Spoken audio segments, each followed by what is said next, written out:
Poštovani šestaci, dobar vam dan. Evo, od ove nedelje pokušat ćemo na ovaj način da komuniciramo, odnosno pokušat ću na ovaj način da vam postavljam materijal na Google učionici. Kroz ove video snimke ja ću vam u stvari pričati ono što bih vam pričao na času. Vi ste navikli da ja na času šetam po učionici i da me tako pratite, međutim, da bi snimak bio kvalitetniji, da ruka snimatelja ne bi išla levo-desno, ja ću sada sedeti i tako ću vam prezentovati ono što bih vam na času govorio. Kao prvo, da vam dam nekoliko samouputstava.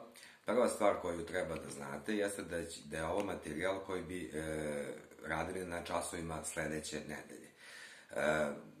Znate kad imamo po rasporedu časove. Vi imate zadatak da ovaj materijal pregledate u roku od nedelju dana kad vama to odgovara. Znam da je iza vas ovo novo, ne snalazimo se baš svi najbolje u ovim metodama rada, ali šta da radimo, takva je situacija i sad ćemo to morati tako.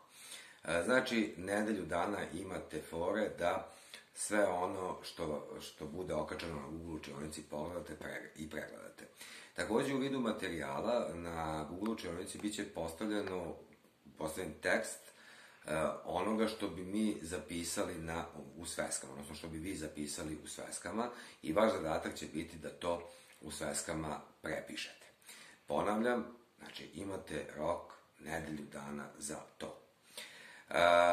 Jako bitna stvar je sada što će ovo biti klip koji će ići i za 601, i za 602, i za 603, ali mi iz raznih razloga nismo na istom gradivu svuda. Tako recimo 601 poslednje što je radio je taktika turskog osvajanja. 602 poslednje što je radio je stigli smo do boja na Kosovu. A 603 poslednje što je radio jeste završio sam priču o Marku Kraljeviću. Sada, da ne bi vam kačio nekoliko klipova, ja ću početi priču koju su neki već na časovima čuli i koju su neki već zapisali, ali neki nisu, pa zato će neke stvari biti ponovljene. U svakom slučaju, nastavljamo tamo gde je stalo 601, znači pričali smo o taktici turskog osvajanja i tada sam vam rekao da su Turci imali jednu posebnu taktiku kada žele da osvoje neku oblast, odnosno neku državu. Oni su najpre tu oblast ili tu državu godinama, pa ako treba i decenijama, uznemiravali, tako što su vršili pljačkaške upade u tu oblast. U početku ti upade nisu bili tako jaki, tako opasni, ali kako je vreme prolazilo, Turci su bili sve okrutniji, pljačkali su tu oblast, palili sela, odvodili stanovništvo u zarobljeništvo, a cilj im je bio da pre svega ekonomski oslabe tu oblast i da preplaše stanovništvo. Dešavalo se da 1/3 stanovništva pobegne iz te oblasti, što dalje, da 1/3 priđe Turcima, a ona poslednja trećina je ostajala u toj oblasti smrtno uplašena, ekonomski veoma oslabljena i kada bi Turci procenili da su postigli svoj cilj, da su tu oblast dovoljno ekonomski osiromašili i da je stanovništvo dovoljno prestravljeno, onda bi izvršili jedan onako snažan udar i ta oblast bi po pravilu padala pod njihovu vlast. Sada nastavljamo tamo gde smo novo. Prvi sukob između Srba i Turaka desili su se pred kraj vladavine cara Dušana, našeg najznačajnijeg, najvećeg vladara srednjeg veka. Turci su 2 navrata čak pobedili Dušanovu vojsku u bitkama kod Dimotike i Stefanijane. U tim bitkama Dušan nije učestvovao, ali je vrlo ozbiljno shvatio Turke, shvatio je opasnost koja preti od njih, ojačao je pogranične župe, odnosno krajišta, sa utvrđenjima, jačom vojskom, više stanovništva i tako dalje. I Turci do kraja njegove vladavine, znači do 1355. godine, više neće upadati u srpsku državu. Međutim, znate, kad je Dušan umro, šta se počelo dešavati u Srpskom carstvu, na vlast je došao njegov mladi sin Uroš, koji nije uspevao da se odupre velikašima, nastalo je jedno opšte rasulo, velikaši su se međusobno svađali i Turci počinju upade u prvu oblast u srpskoj državi koja im je bila na putu, a to je ujedno bila i oblast najmoćnijih velikaša iz tog vremena, braće Vukašina i Uglješe Mrnjavčevića, u pitanju je bila Makedonija. 1371. godine Vukašin i Uglješa Mrnjavčević su vrlo ovako smelo i, rekao bih, puni sebe, krenuli u susret Turcima, misleći da će lako sa njima da izađu na kraj. Očigledno je bilo da su pocenili Turke. Kralj Vukašin je bio najmoćniji velikaš u Srbiji, ne očekivalo se, nego on je trebao da nasledi cara Uroša, zato ga i nagovorio da ga proglasi za svog savladara i da ga kruniše za kralja, međutim to se ipak nije desilo. Septembra, odnosno u noći između 26. i 27. septembra 1371. došlo je do velike bitke na reci Marici u današnjoj Bugarskoj, pored mesta Černomena. Vojska tada mladog turskog sultana Murata iznenada je praktično na spavanju napala vojsku braće Mrnjavčević, koja se ulogorila na obali reke Marice pored Černomena i nanela joj težak poraz. Najveći broj Vukašinovih i Uglješinih vojnika se podavio u Marici, a bitku nisu preživela ni oba brata, Vukašin ni Uglješa Mrnjavčević. Ova bitka je ostavila jako teške posledice. Naime, naslednik kralja Vukašina, kraljević Marko, morao je da pristane na vazalne odnose prema sultanu Muratu, što je značilo da će u narednom periodu morati da mu plaća izuzetno visok danak i da će morati da ga prati u svim njegovim ratnim pohodima. To je zapravo bila jedna visoka cena da Turci praktično ne osvoje odmah Makedoniju i da ne naprave još veći problem, odnosno još veće stradanje naroda koji je tamo živeo.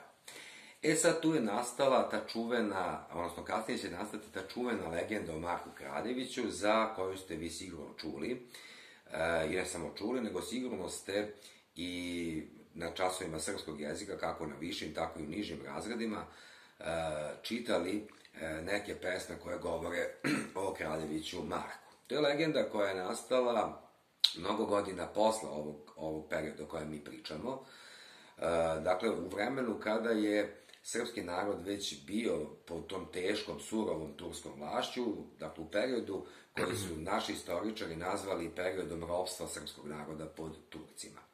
Ta legenda je izražena u mnogobrojnim epskim narodnim pesmama, kao i u mnogobrojnim pričama. I verujem da znate da je u tim pesmama i pričama Kraljević Marko predstavljen kao jedan veliki junak, izuzetne nadprirodne snage.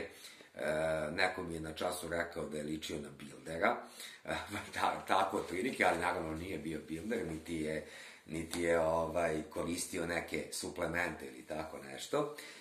Marko Kraljević je dakle bio jedan veliki junak koji se sukobljavao sa Turcima, koji ih je pljačkao, ubijao, jednom rečju svetio je srpski narod. U toj legendi pojavljuju se i mnogi drugi likovi, kao što je recimo Turčin Musa Keseđija, kao što je čuveni Markov konj Šaras, koji takođe ima neke nadprirodne moći, kao što je recimo Markova majka Jevrosima i brojni drugi. Sada, istoričari i ljudi koji su se bavili ovom legendom su vrlo dobro znaju zbog čega je ta legenda nastala. Srpskom narodu koji je živeo u jako teškim uslovima, mnogo težim nego što je to danas, koji je godinama trpeo tu surovu, tešku tursku vlast, bio je potreban jedan junak koji će ga barem u pesmama i pričama štititi, koji će barem u pesmama i pričama pobeđivati Turke i koji će biti oličenje junaštva, snage i tako dalje. Jedino što do dana današnjeg nije otkriveno i nije objašnjeno zašto je narod izabrao da ime tog junaka bude zapravo ime jedne prave istorijske ličnosti Kraljevića Marka, koji je bio sin kralja Vukašina i koji je bio turski vazal. To što je bio turski vazal, to ne znači da je on bio izdajnik, jednostavno to je moralo biti tada tako, jer bi njegov narod, pa i on sam na kraju stradali. To je do dana današnjeg ostalo nerazjašnjeno, a, kažem, vrlo dobro se zna zbog čega je ta legenda nastala, odnosno zbog čega je narodu trebao jedan ovakav junak. Naravno, veliku zaslugu što su ove pesme, ove predivne pesme o Marku Kraljeviću, kao i druge epske pesme sačuvane, dugujemo Vuku Stefanoviću Karadžiću, koji je u prvoj polovini 19.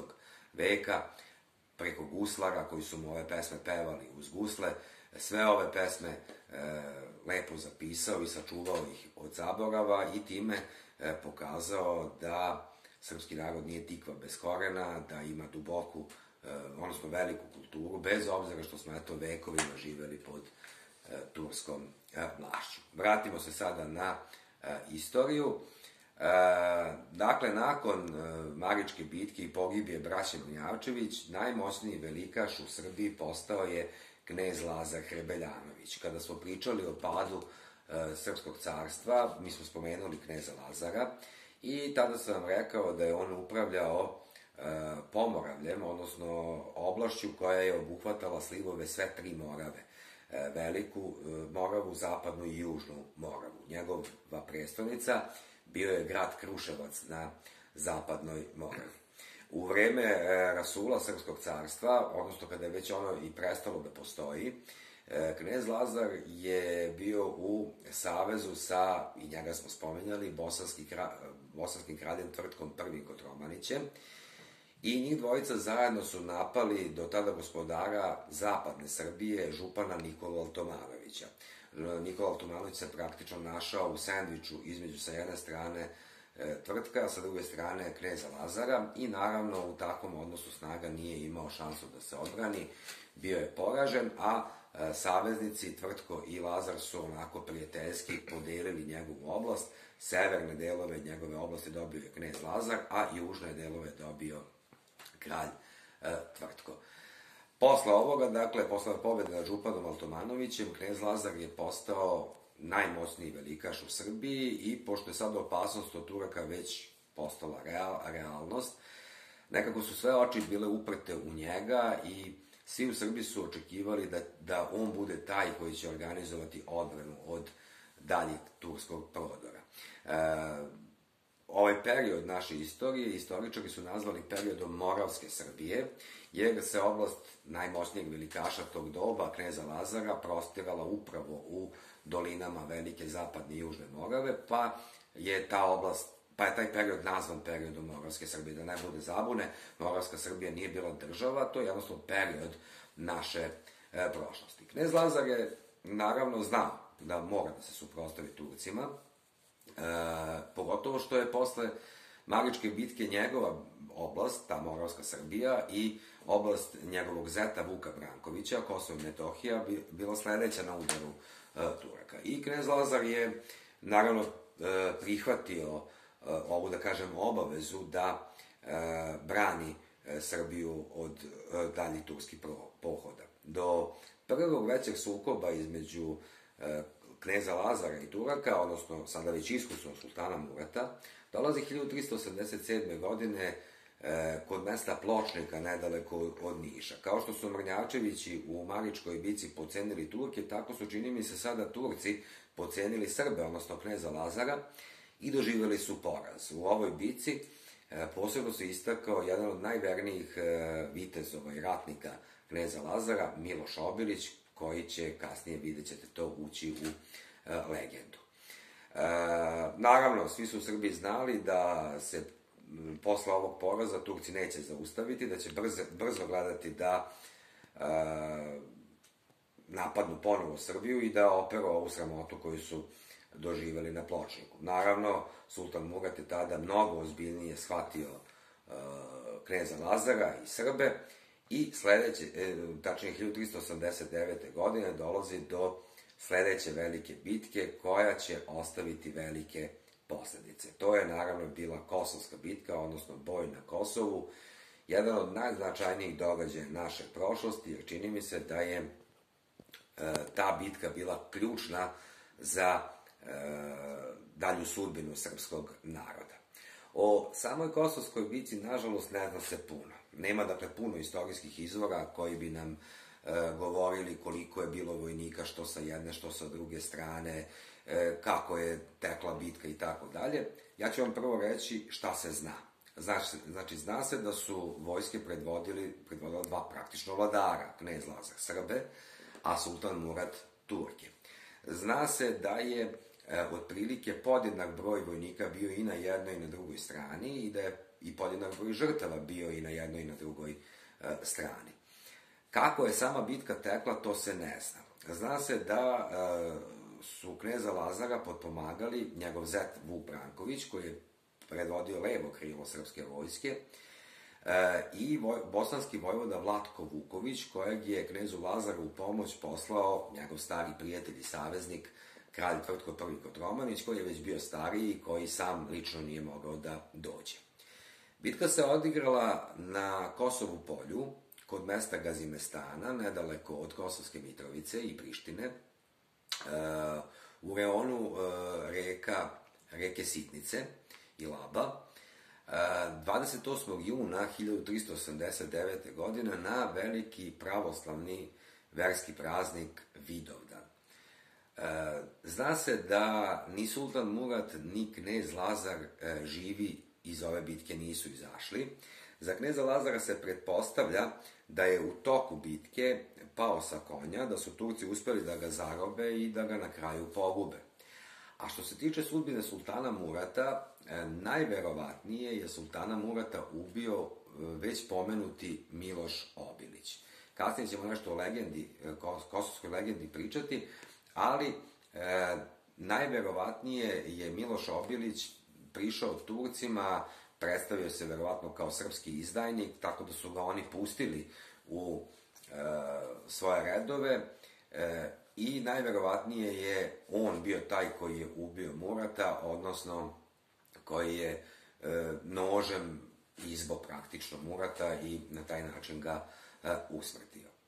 Sada, bitka se po svoj prilici završila nerešeno, jer skoro svi istorijski izvori kažu da je podjednak broj žrtava bio i na jednoj i na drugoj strani. Međutim, kada se pogleda kolika je Srbija tada bila država, a kolika Turska je bila neuporedivo veća, možemo da zaključimo da je zapravo ova bitka bila veliki poraz Srba, obzirom da su procentualno daleko više stradali Srbi nego Turci. Drugim rečima, skoro celokupna srpska vlastela je izginula na Kosovu i praktično Srbiju posle ove bitke nije imao ko da brani. Sad se postavlja pitanje, pa zašto Turci nisu odmah te 1389. godine osvojili Srbiju, već će se to desiti tek nekih 70 godina kasnije. Nakon pogibije sultana Murata, vlast u Turskoj je preuzeo njegov mlađi sin Jakub. On je na prevaru pogubio svog starijeg brata, rekao sam Jakub, a treba Bajazid, znači vlast je preuzeo Bajazid, mlađi Muratov sin. On je na prevaru ubio starijeg brata Jakuba, koji je po pravu nasleđivanja trebao da nasledi Murata i na taj način se proglasio za novog turskog sultana. Bajazid je znao da u tadašnjoj turskoj prestonici, gradu Jedrenu, na današnjoj granici između Bugarske i Turske, u Turskoj, Jakub ima jako veliki broj pristalica koji mu ovo neće oprostiti i zato je odlučio da praktično povuče vojsku sa Kosova posle bitke, da je odvede u Jedrene kako bi ugušio eventualne pobune Jakubovih pristalica protiv njega. To se i desilo, znači on je morao da se obračuna sa Jakubovim pristalicama, uspeo u tome i učvrstio se na vlast. Ali to unelo zabunu da li je Kosovska bitka bila poraz za Srbi ili pobeda, jer ako su Turci pobedili, zašto su se onda povukli? Evo, zašto su se povukli? Zato što je Bajazid procenio da prvo mora da se učvrsti na vlasti. Mnogo vremena kasnije, narod je shvatio zapravo da je Kosovska bitka bila njegov veliki poraz Srba, jer praktično od tada su kola počela se kreću nizbrdo što se Srba tiče. Zato je gotovo u isto vreme, kada je nastala legenda o Kraljeviću Marku, nastala i ta takozvana kosovska legenda o kosovskom boju, koja je kao i legenda o Kraljeviću Marku takođe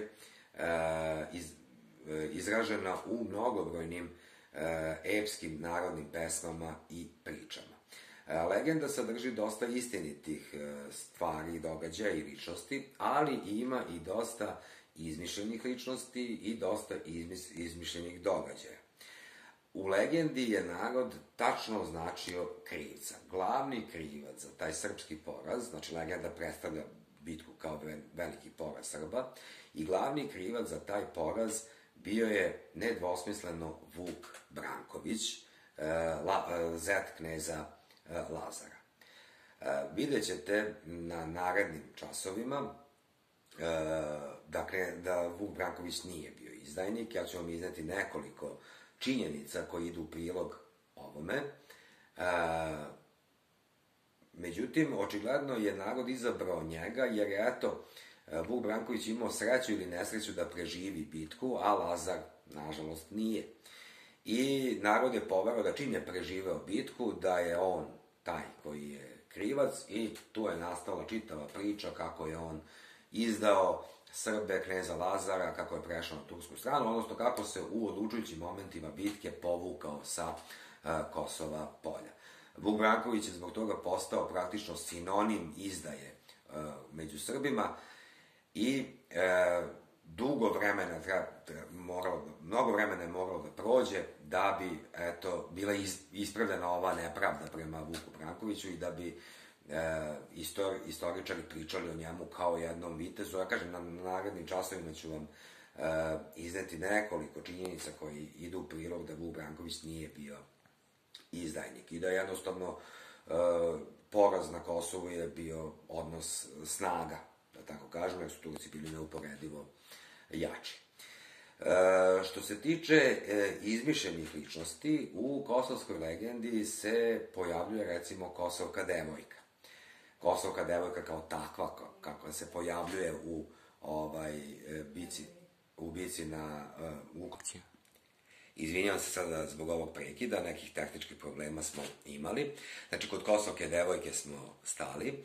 Kosovka devojka, znači kao takva, kakvu je legenda prikazuje, nije postojala, ali je takvih žena u Srbiji posle Kosovske bitke bilo jako mnogo. Zapravo, Kosovka devojka predstavlja hiljade žena koje su posle Kosovske bitke ostale bez svojih muževa, bez svojih verenika,